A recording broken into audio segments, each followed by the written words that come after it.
हाँ तो दोस्तों भाई लोग नमस्कार, हर हर महादेव। हाँ तो भाई लोग बता दें कि प्रमोद परमिया कोर बवाल 2025 का न्यू बोलबम सॉन्ग गाना लेकर आ रहा है आपसे बीच में।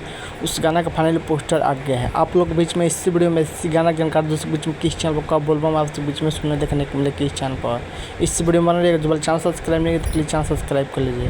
प्रमोद परमिया को बोलबम गाना का टाइटल है फलानी के कमी बा। इस सॉन्ग को गाए सिंगल प्रमोद परमिया। ये गाना भोजपुरी फंस खुद रैप में बहुत बेहतरीन बवाल गाना होने और फलानी के कमी बा।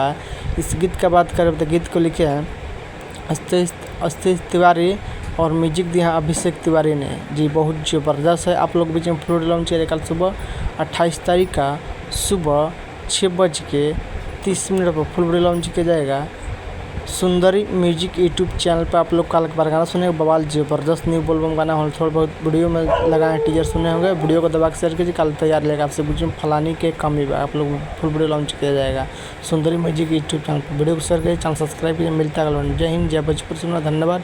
दबा वीडियो शेयर कीजिए।